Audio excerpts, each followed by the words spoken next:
பெரியம்மா ராஜினாமா கடிதம் கொடுத்துட்டாங்கன்னு தெரிஞ்சதும் அந்த கடிதம் கலெக்டர் கைக்கு போகாம தடுக்கணும்னு நாங்க யோசிச்சோம். அதான் பக்காவா பிளான் போட்டு லெட்டரை மாத்தி வச்சிட்டோம்.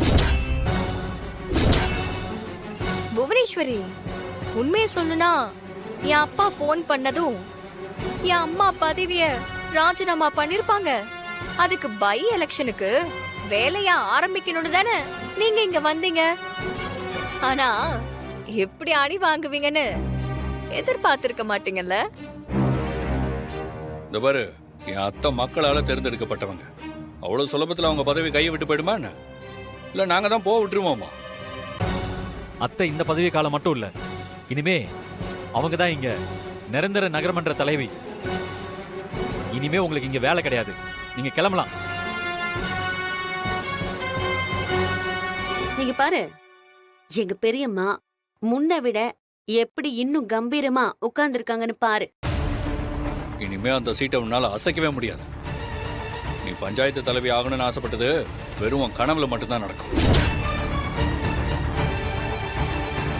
ஓஹோ, இதெல்லாம் ஓ வேலை தானா?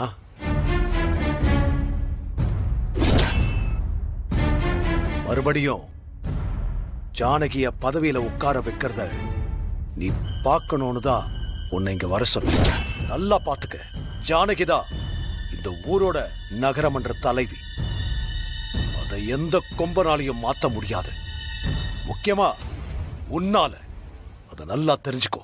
ரகுராம், இப்பவும் ஓம் புள்ள ஜீவா ஏன் கஸ்டடியில தான் இருக்கான். அவனை வச்சு பஞ்சாயத்துல உன் மான மரியாதையை நான் வாங்க தான் போறேன்.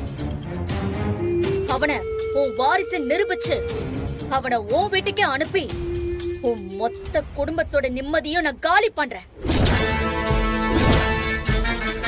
உன் மொத்த குடும்பத்தையும் நான் பைத்தியமா அலைய வைக்கிறேனா இல்லையான்னு மட்டும் பாரு.